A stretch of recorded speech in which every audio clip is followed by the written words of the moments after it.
মুসলিম শরীফের 422 নম্বর হাদিস। ক্বালা রাসূলুল্লাহ সাল্লাল্লাহু আলাইহি ওয়াসাল্লাম, আল্লাহ নবী বলেন, আত-তুহুরু শাত্রুল ঈমান, পবিত্রতা ঈমানের অঙ্গ। ওয়ালহামদুলিল্লাহি তামলাউল মিজান, পড়েন আমার সাথে আলহামদুলিল্লাহ। এই যে আমরা যারা আলহামদুলিল্লাহ পড়লাম, আল্লাহ নবী বলেন তোমাদের প্রত্যেকের জন্য মিজানের পাল্লাটা নেকি দ্বারা পরিপূর্ণ হয়ে যায়।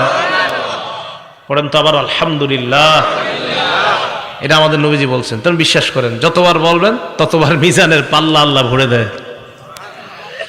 এরপর নবী বলেন সুবহানাল্লাহ ওয়ালহামদুলিল্লাহি তামলাআনে মা বাইনাস সামাওয়াতি ওয়াল আরদ। এবার পড়েন সুবহানাল্লাহ আলহামদুলিল্লাহ, মানে দুইটা একসাথে। আগে পড়ছেন শুধু আলহামদুলিল্লাহ, এখন বললেন সুবহানাল্লাহ আলহামদুলিল্লাহ।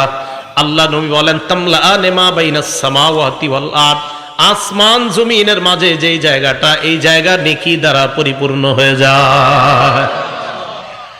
এরপর আল্লাহ নবী বলেন সালাতু নূর, নামাজ হলো আলো। নামাজ এটা কেমন আলো? আল্লাহ বলেন ইয়াউমা তারাল মুমিনিনা ওয়াল মুমিনাতি ইয়াসআ নূরুহুম বাইনা আইদিহিম ওয়া বিআইমানিহিম। কিয়ামতের ময়দানে ঈমানদার নারী পুরুষকে আপনি দেখবেন, তারা যখন কিয়ামতের ময়দানে হাঁটে তাদের সামনে নূর, পিছনে নূর।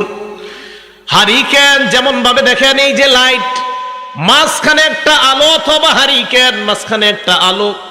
কিয়ামতের ময়দানে ঈমানদার নারী পুরুষকে যখন দেখবেন, দেখার পর বুঝতে পারবেন সামনে আলো পিছনে আলো, কমপ্লিট একটা নূরের প্যাকেটের মধ্যে ঈমানদার কিয়ামতের ময়দানে হেঁটে বেড়ায়। তাহলে এই আলো বাড়াইতে হবে কিভাবে? নামাজ। বলেন তো এই আলো বাড়াইতে হবে কিভাবে? নামাজ। পড়ব তো নামাজ ইনশাআল্লাহ। আল্লাহ আমাদের সকলকে নামাজের মাধ্যমে আলোকিত জীবন গড়ার তৌফিক দান করেন।